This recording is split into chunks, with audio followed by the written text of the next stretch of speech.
आज हम बात करने वाले हैं इंजीनियरिंग मैकेनिक्स के इम्पोर्टेंट क्वेश्चन की। तो फर्स्ट यूनिट से हमारा आएगा बल किसे कहते हैं पहला, और दूसरा हमारा आएगा क्वेश्चन जो इम्पोर्टेंट है फर्स्ट यूनिट का, बलों का वियोजन किसे कहते हैं, बल के दो लंब दिशाओं में वियोजित बताइए। और क्वेश्चन नंबर थर्ड, अघूर्ण किसे कहते हैं, अघूर्णों का वर्गीकरण कीजिए। Question number third. Question number four, बैरिगोन पिरमें तथा उससे संबंधित एक केस लिखिए। और क्वेश्चन नंबर फाइव, बलों का त्रिभुज नियम लिखिए। और माप की तीन मौलिक इकाई बताइए SI, MKS और CGS पद्धति में, ये बताना है और उनके बारे में फुल फॉर्म भी लिखनी होगी। अब हम आते हैं यूनिट नंबर 2 पर। तो लामी पिरमें को समझाइए। क्वेश्चन नंबर बहुत इंपॉर्टेंट है ये। और क्वेश्चन नंबर 2, बलों की साम्य अवस्था को लिखिए। गति की अवस्था, स्थिति की अवस्था जो होती है बलों की साम्य अवस्था, उसको बताना है। नंबर 3, बलों के समांतर चतुर्भुज के नियम लिखिए। ये भी बहुत इंपॉर्टेंट है। Question number 3। Question number 4, unit number 2 से धरण किसे कहते हैं तथा इसके प्रकार भी लिखिए। और बल युग्म को समझाइए तथा विशेषता भी लिखिए, कपल्स को। अब हम आते हैं यूनिट नंबर 3 पर। तो घर्षण किसे कहते हैं, क्वेश्चन नंबर 1, ये बहुत इंपॉर्टेंट है। घर्षण किसे कहते हैं तथा इसके नियम भी लिखिए। परिणामी क्वेश्चन नंबर 2, परिणामी प्रतिक्रिया तथा घर्षण कोण को समझाइए।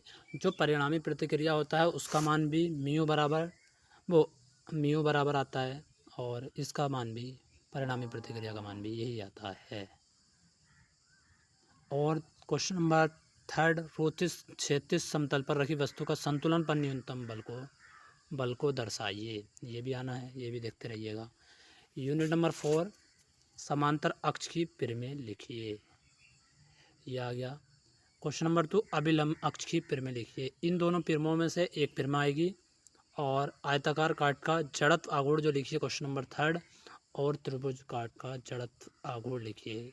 ये दोनों इंपॉर्टेंट है, इसमें से भी एक आएगी। और एक क्वेश्चन नंबर 4, गुरुत्व केंद्र लिखिए। ये भी इम्पोर्टेंट है और ये भी आने की ज़्यादातर उम्मीद है, आप इसे लिखते रहिएगा। और यही 4th यूनिट तक। अब हम बात करते हैं यूनिट नंबर 5। तो मशीन क्या होती हैं तथा मशीन के लाभ तथा यांत्रिक दक्षता लिखिए। ये बहुत इंपॉर्टेंट क्वेश्चन है, आप इसको भी कर सकते हैं। और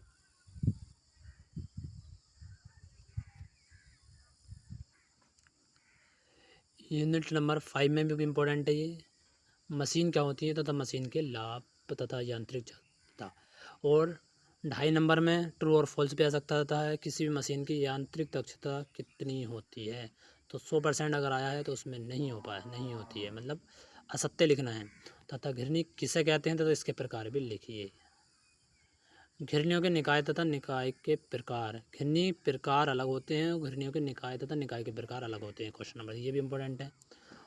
पुली तथा स्क्रू जैक को लिखिए। ये बहुत इंपॉर्टेंट है, ये पहले वाले पेपर में भी आया तो आपके से भी आ गया है। तो आप 5 यूनिट का जो मैंने इम्पोर्टेंट बताया है, इन इम्पोर्टेंट क्वेश्चन में आपको 45 नंबर का आने की उम्मीद है, 45 प्लस लाने की उम्मीद है। आप मेरे चैनल को सब्सक्राइब करिए और शेयर करिए इस वीडियो को, और ज़्यादा से आप इसको शेयर करते रहिएगा। Thank you very much.